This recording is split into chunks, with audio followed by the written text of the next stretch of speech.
ನಮಸ್ಕಾರ. ಇಂದಿನ ನಮ್ಮ ಚರ್ಚೆಗೆ ಸ್ವಾಗತ. ನಾವಿವತ್ತು ಒಂದು ಬಹಳ ವಿಶೇಷವಾದ ಪುಸ್ತಕದ ಬಗ್ಗೆ ಮಾತಾಡ್ತಾ ಇದ್ದೀವಿ. ಬೆನ್ ಹೊರೋವಿಟ್ಜ್ ಅವರ the hard think about hard things. ಹೌದು. ಬೆನ್ ಹೊರೋವಿಟ್ಸ್ ಅಂದ್ರೆ ಆ ಹೆಸರು ಕೇಳಿದ ತಕ್ಷಣ ಟೆಕ್ ಜಗತ್ತಿನಲ್ಲಿ ಗೊತ್ತಾಗುತ್ತೆ. ಖಂಡಿತ. ಅವರು ಸುಮ್ಮನೆ ಲೇಖಕರಲ್ಲ, ಲೌಡ್ ಕ್ಲೌಡ್, ಆಮೇಲೆ ಆಪ್ಸ್ವೇರ್ ಈ ಕಂಪನಿಗಳನ್ನ ಕಟ್ಟಿದವರು. ಹೌದು. ಅದು ಟೆಕ್ನಾಲಜಿ ಕ್ಷೇತ್ರದ ಒಂದು ತುಂಬ ಕಷ್ಟದ ಸಮಯದಲ್ಲಿ ಅಲ್ವಾ, .com ಬಬಲ್ ಕ್ರ್ಯಾಶ್ ಆದ ನಂತರದ ದಿನಗಳು. ಹೌದು. ಆಮೇಲೆ ಆಪ್ಸ್ವೇರ್ ಅನ್ನ HP ಗೆ ಸೇಲ್ ಮಾಡಿ ನಂತರ ಅವರು ಆಂಡ್ರೀಸನ್ ಹೊರೋವಿಟ್ಜ್ ಸಂಸ್ಥೆಯ ಸಹಸ್ಥಾಪಕರಾದ್ರು. ಈಗ ಸಿಲಿಕಾನ್ ವ್ಯಾಲಿಯ ಟಾಪ್ ವೆಂಚರ್ ಕ್ಯಾಪಿಟಲಿಸ್ಟ್ಗಳಲ್ಲಿ ಒಬ್ರು. ಕರೆಕ್ಟ್. ಅಂದ್ರೆ ಹೊಸ ಕಂಪನಿಗಳಿಗೆ ಬಂಡವಾಳ ಹೂಡುವ ತಜ್ಞರು. ಸೊ ಈ ಪುಸ್ತಕ ಯಾಕೆ ವಿಶೇಷ ಅಂದ್ರೆ ಇದು ಬೇರೆ ಬಿಸ್ನೆಸ್ ಪುಸ್ತಕಗಳ ಹಾಗಲ್ಲ. ಇದು ಯಶಸ್ಸಿನ ಕಥೆಗಳನ್ನಷ್ಟೇ ಹೇಳಲ್ಲ. ಇಲ್ಲ, ಯಶಸ್ಸಿನ ಹಿಂದಿರುವ ಆ ಗೊಂದಲ, ಆ ನೋವು, ಅದೇ ಆ ಕಷ್ಟದ ಭಯಾನಕ ಸನ್ನಿವೇಶಗಳು, ಅದನ್ನೇ ಅವರು ಕಠಿಣ ಸಂಗತಿಗಳು ಅಂತ ಕರೆಯೋದು. ಯಾಕಂದ್ರೆ ಅದಕ್ಕೆ ಸುಲಭ ಉತ್ತರಗಳಿಲ್ಲ, ರೆಡಿಮೇಡ್ ಫಾರ್ಮುಲಾ ಇಲ್ಲ. ಕಂಪನಿ ಉಳಿಯುತ್ತಾ ಇಲ್ವಾ ಅನ್ನೋ ಸ್ಥಿತಿ ಬಂದಾಗ ಅಸಾಧ್ಯ ಅನ್ಸೋ ನಿರ್ಧಾರಗಳನ್ನು ತಗೋಬೇಕಾಗುತ್ತೆ. ಇದ್ರ ಬಗ್ಗೆನೇ ಮಾತಾಡೋಣ ಅಲ್ವಾ? ಖಂಡಿತ. ಈ ಪುಸ್ತಕದ ಒಂದು ಮುಖ್ಯ ಅಂಶವೇ ಅದು. ಥಿಯರಿಗಿಂತ ಹೆಚ್ಚಾಗಿ ರಿಯಾಲಿಟಿಗೆ, ಕಠಿಣ ವಾಸ್ತವಕ್ಕೆ ನಮ್ಮನ್ನು ಕರ್ಕೊಂಡೋಗುತ್ತೆ. ತುಂಬಾ ವ್ಯಾಪಾರ ಸಲಹೆಗಳು ಇದನ್ನ ಅವಾಯ್ಡ್ ಮಾಡ್ತವೆ, ಆದ್ರೆ ಇದು ನೇರವಾಗಿ ಹೇಳುತ್ತೆ. ಭಾವನಾತ್ಮಕ ಹೊರೆಗಳ ಬಗ್ಗೆ ಮಾತಾಡುತ್ತೆ. ಹೌದು. ಸೊ ಇದೊಂದು ರೀತಿ ಲೀಡರ್ಶಿಪ್ಗೆ ಒಂದು ಫೀಲ್ಡ್ ಗೈಡ್ ಇದ್ದ ಹಾಗೆ, ನಿಜವಾದ ಯುದ್ಧ ಭೂಮಿಗೆ ಬೇಕಾದ ಗೈಡ್. ತುಂಬಾ ಚೆನ್ನಾಗಿ ಹೇಳಿದ್ರಿ, ಫೀಲ್ಡ್ ಗೈಡ್. ಸರಿ, ಹಾಗಾದ್ರೆ ಹೊರೋವಿಟ್ಸ್ ಹೇಳೋ ಆ ಕಠಿಣ ಸಂಗತಿಗಳು ಅಂದ್ರೆ ಏನು? ಮೊದಲನೇದು ಮತ್ತು ಬಹುಶಃ ಎಲ್ಲಕ್ಕಿಂತ ಕಷ್ಟದ್ದು, ಕಠಿಣ ನಿರ್ಧಾರಗಳನ್ನು ತಗೊಳ್ಳೋದು. ಉದಾಹರಣೆಗೆ ಲೇ ಆಫ್ ಮಾಡಬೇಕಾದ ಸಂದರ್ಭ, ಅನಿವಾರ್ಯವಾಗಿ ಉದ್ಯೋಗಿಗಳನ್ನ ಕೆಲಸದಿಂದ ತೆಗೆಯೋದು. ಅದು ತುಂಬಾ ಕಷ್ಟ. ಹೌದು.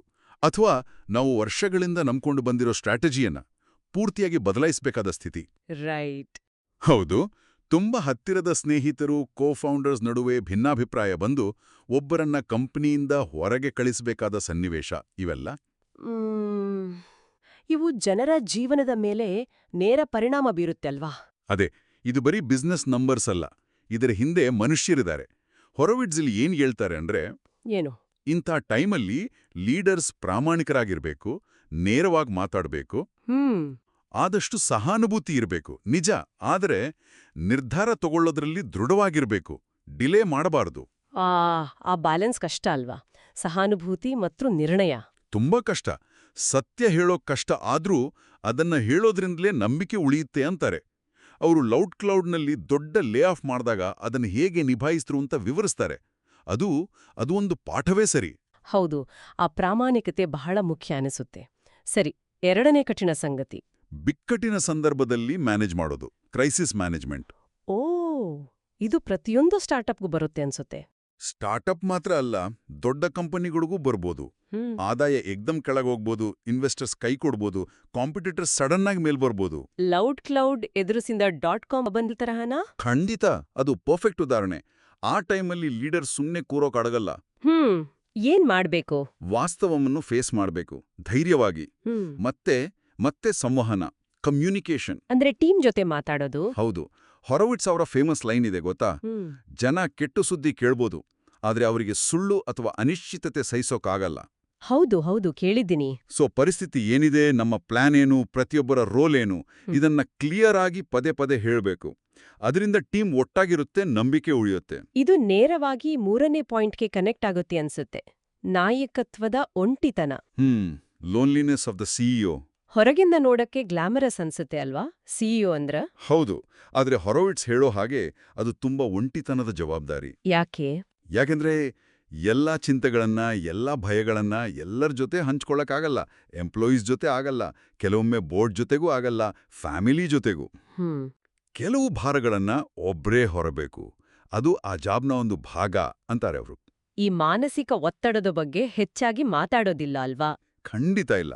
ಅದಕ್ಕೆ ಇದನ್ನ ಗುರುತಿಸೋದೇ ಮುಖ್ಯ. ಹೊರೋವಿಟ್ಸ್ ಹೇಳ್ತಾರೆ, ಈ ಒಂಟಿತನ ನಿಭಾಯಿಸೋಕೆ ಒಂದು ಸಪೋರ್ಟ್ ಸಿಸ್ಟಮ್ ಇರಬೇಕು.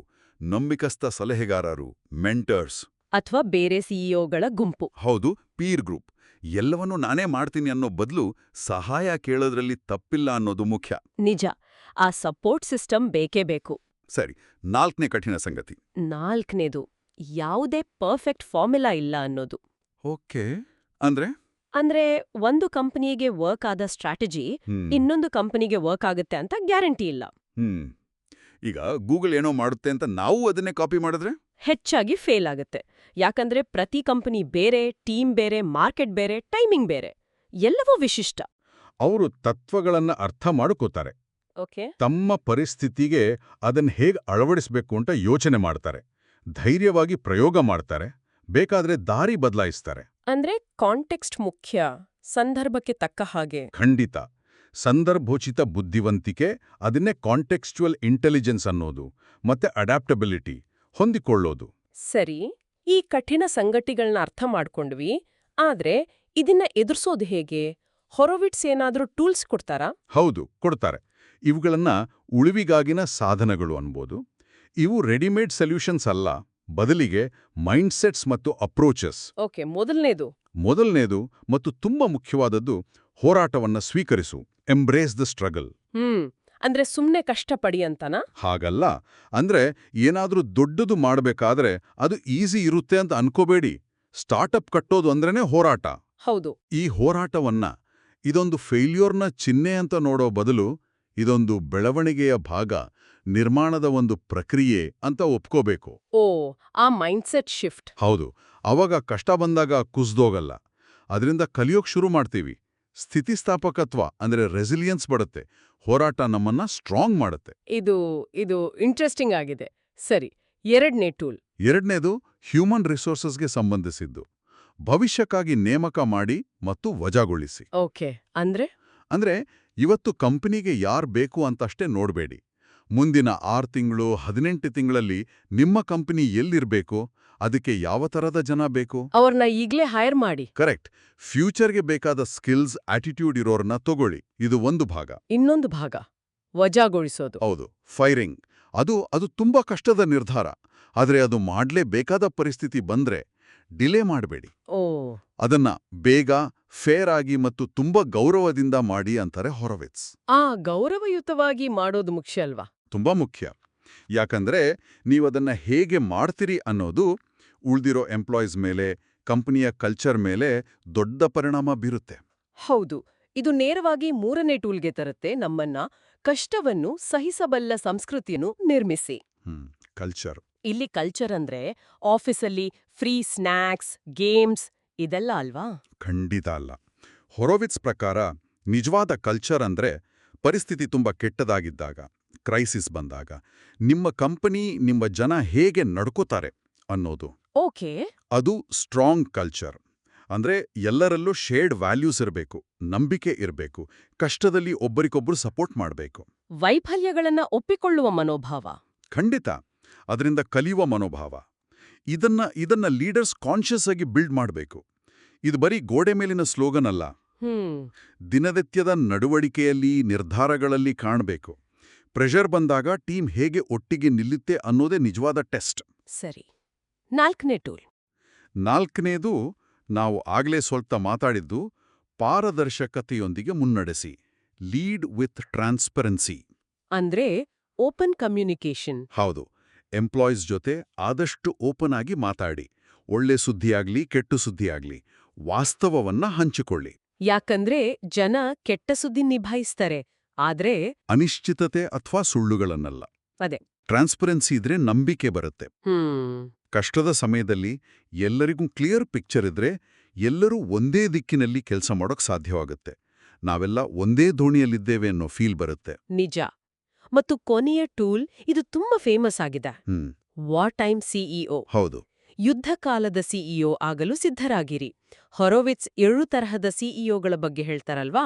ಶಾಂತಿ ಕಾಲದ ಸಿಇಒ ಮತ್ತು ಯುದ್ಧ ಕಾಲದ ಸಿಇಒ. ಹೌದು, ಪರಿಸ್ಥಿತಿಗೆ ತಕ್ಕ ಹಾಗೆ. ಶಾಂತಿ ಕಾಲದಲ್ಲಿ ಅಂದ್ರೆ ಪೀಸ್ ಟೈಮಲ್ಲಿ ಕಂಪನಿ ಚೆನ್ನಾಗಿರುತ್ತೆ, ಮಾರ್ಕೆಟ್ನಲ್ಲಿ ಸ್ಟ್ರಾಂಗ್ ಪೊಸಿಷನ್ನಲ್ಲಿ ಇರುತ್ತೆ. ಆಗ ಸಿಇಒ ಮುಖ್ಯವಾಗಿ ಆಪ್ಟಿಮೈಸ್ ಮಾಡೋದು, ಅಂದ್ರೆ ಪ್ರಾಸೆಸ್ ಸರಿ ಮಾಡೋದು, ಕಂಪನಿ ಎಕ್ಸ್ಪ್ಯಾಂಡ್ ಮಾಡೋದು, ಕಲ್ಚರ್ ಬಿಲ್ಡ್ ಮಾಡೋದು, ಇದ್ರ ಮೇಲೆ ಫೋಕಸ್ ಮಾಡ್ತಾರೆ. ಓಕೆ. ಆದ್ರೆ ಯುದ್ಧ ಕಾಲ, ವಾರ್ ಟೈಮ್ ಅಂದ್ರೆ ಕಂಪನಿಯ ಅಸ್ತಿತ್ವಕ್ಕೆ ಅಪಾಯ, ಸಿಕ್ಕಾಪಟ್ಟೆ competition, economic crisis, technology disruption ಏನಾದ್ರೂ ಇರ್ಬೋದು. ಆಗ ಸಿಇಒ ಏನ್ ಮಾಡ್ಬೇಕು? ಆಗ ಸರ್ವೈವಲ್ಗಾಗಿ ಫೈಟ್ ಮಾಡಬೇಕು. ಉಳಿಯೋದೇ ಮುಖ್ಯ. ನಿರ್ಧಾರಗಳು ಫಾಸ್ಟ್ ಆಗಿರಬೇಕು, ಧೈರ್ಯವಾಗಿ ರೂಲ್ಸ್ ಬ್ರೇಕ್ ಮಾಡಬೇಕಾಗ್ಬೋದು, ಫೋಕಸ್ ಪೂರ್ತಿ ಬದುಕುಳಿಯೋದ್ಮೇ ಇರುತ್ತೆ. ಅಂದ್ರೆ ಲೀಡರ್ಶಿಪ್ ಸ್ಟೈಲ್ ಬದಲಾಗ್ಬೇಕು. ಖಂಡಿತ. ಇಲ್ಲಿ ಹೊರವಿಡ್ಸ್ ಹೇಳೋ ಮುಖ್ಯ ಪಾಯಿಂಟ್ ಏನು ಅಂದ್ರೆ, ಒಬ್ಬ ಒಳ್ಳೆ ಲೀಡರ್ ಈ ಎರಡೂ ರೋಲ್ ಮಾಡೋಕೆ ರೆಡಿ ಇರಬೇಕು. ಓ, ಯಾವಾಗ ಪೀಸ್ ಟೈಮಿಂದ ವಾರ್ ಟೈಮ್ಗೆ ಶಿಫ್ಟ್ ಆಗಬೇಕು ಅಂತ ಗೊತ್ತಿರಬೇಕು. ಆ ಗೇರ್ ಚೇಂಜ್ ಮಾಡೋ ಕೆಪಾಸಿಟಿ ಇರಬೇಕು. ಅದು ಸುಲಭ ಅಲ್ಲ ಅನ್ಸುತ್ತೆ. ಖಂಡಿತ ಅಲ್ಲ.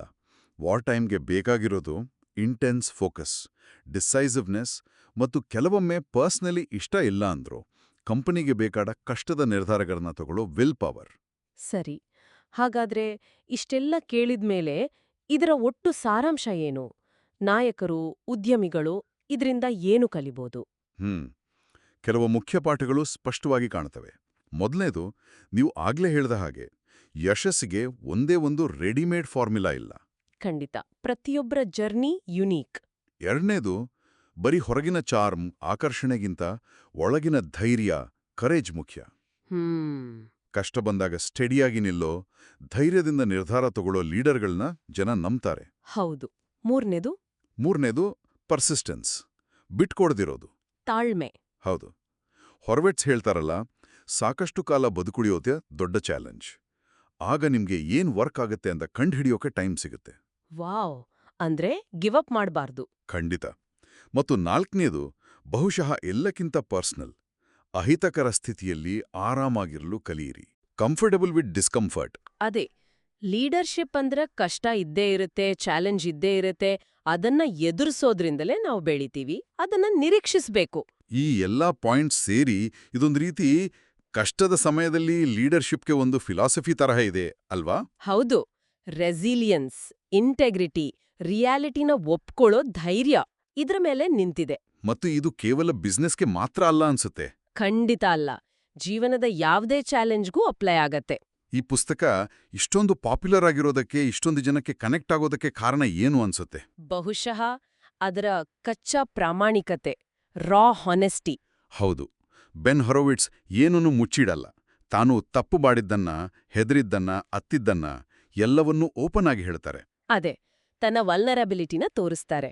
ಆದ್ರೆ ಆ ಕಷ್ಟಗಳ್ನ ಹೇಗೆ ದಾಟಿದ್ರು, ಪರಿಶ್ರಮ, ಪ್ರಾಮಾಣಿಕತೆ ಹೇಗೆ ಹೆಲ್ಪ್ ಮಾಡ್ತು ಅಂತಾನೂ ಹೇಳ್ತಾರೆ. ಹೌದು. ಸೊ ಇದು ಬರೀ ಯು ಕ್ಯಾನ್ ಡೂ ಇಟ್ ಅನ್ನೋ ಮೋಟಿವೇಶನಲ್ ಬುಕ್ ಅಲ್ಲ. ಅಲ್ಲ, ಇದು ರಿಯಾಲಿಟಿ ಹೀಗಿರುತ್ತೆ ಅಂತ ತೋರಿಸೋ ಪುಸ್ತಕ. ಆ ಪ್ರಾಮಾಣಿಕತೆ ಅವರ ಸಲಹೆಗೆ ಒಂದು ತೂಕ ಕೊಡುತ್ತೆ, ಒಂದು ವಿಶ್ವಾಸಾರ್ಹತೆ ಕೊಡುತ್ತೆ. ನಿಜ. ಎಲ್ಲ ಲೀಡರ್ಸ್ ಕೂಡ ಮನುಷ್ಯರೇ, ಅವರು ಕಷ್ಟಪಡ್ತಾರೆ ಅನ್ನೋದು ಅದೊಂದು ಸಮಾಧಾನ ಕೊಡುವ ವಿಷಯ ಕೂಡ. ಸರಿ, ನಮ್ಮ ಚರ್ಚೆಯ ಕೊನೆಗೆ ಬರ್ತಾ ಇದೀವಿ. ಹೊರವಿಟ್ಸ್ ಅವರ ಒಂದು ಕೊನೆಯ ಮಾತಿದೆಯಲ್ಲ, ಹೋರಾಟವನ್ನು ಸ್ವೀಕರಿಸಿ, ಅಲ್ಲಿಯೇ ಶ್ರೇಷ್ಠತೆ ಹುಟ್ಟುವುದು. ಹೌದು. Embrace the struggle, that's where greatness comes from. So ಏನನ್ನಾದ್ರೂ ಕಟ್ಟೋ ಪ್ರಯತ್ನದಲ್ಲಿರೋರ್ಗೆ, ಅದು ಬಿಸ್ನೆಸ್ ಆಗ್ಲಿ, ಕರಿಯರ್ ಆಗ್ಲಿ, ಲೈಫ್ ಆಗ್ಲಿ, ನೆನಪಿಡಿ, ಅದು ಸುಲಭ ಇರಲ್ಲ. ಇರಬಾರದು ಕೂಡ. ಹೌದು. ಅದು ಕಷ್ಟ ಇರಬೇಕು. ಆ ಕಷ್ಟಗಳನ್ನ ನಾವು ಹೇಗೆ ಎದುರಿಸ್ತೀವಿ ಅನ್ನೋದೇ ನಮ್ಮನ್ನ ಡಿಫೈನ್ ಮಾಡುತ್ತೆ. ಖಂಡಿತ. ಸಂಕ್ಷಿಪ್ತವಾಗಿ, ಇದೇ the hard thing about hard things. ಕಷ್ಟದ ಹಾದಿಯಲ್ಲಿ ನಡೆಯೋರಿಗೆ ಒಂದು ಅತ್ಯುತ್ತಮ ಮಾರ್ಗದರ್ಶಿ. ಈ ಚರ್ಚೆಯನ್ನು ಮುಗಿಸೋ ಮೊದಲು ಕೇಳುಗರಿಗೆ ಒಂದು ಪ್ರಶ್ನೆ ಯೋಚನೆ ಮಾಡಕ್ ಬಿಡೋಣ. ಓಕೆ. ಈ ಕಠಿಣ ಸಂಗತಿಗಳು, ಈ ಹೋರಾಟಗಳು ಬರೀ ಬಿಸ್ನೆಸ್ನಲ್ಲ, ಜೀವನದ ಎಲ್ಲಾ ಕಡೆ ಇದ್ದೇ ಇರುತ್ತೆ ಅಂತ ಒಪ್ಕೊಂಡ್ರೆ ನಮ್ಮ ಪರ್ಸ್ಪೆಕ್ಟಿವ್ ಹೇಗ್ ಬದಲಾಗಬಹುದು? ಹೋರಾಟವನ್ನ ಕೇವಲ ತಪ್ಪಿಸಬೇಕಾದ ಒಂದು ಕೆಟ್ಟ ವಿಷಯ ಅಂತ ನೋಡೋ ಬದಲು ಅದನ್ನ ನಮ್ಮ ಬೆಳವಣಿಗೆಯ, ಕಲಿಕೆಯ, ಶ್ರೇಷ್ಠತೆಯ ಒಂದು ಭಾಗ ಅಂತ ನೋಡೋಕ್ ಶುರು ಮಾಡಿದ್ರೆ ನಾವು ಚಾಲೆಂಜ್ಗಳನ್ನ ಫೇಸ್ ಮಾಡೋ ರೀತಿನೇ ಬದಲಾಡುತ್ತೆ ಅಲ್ವಾ? ಅದರ ಬಗ್ಗೆ ಯೋಚನೆ ಮಾಡಿ.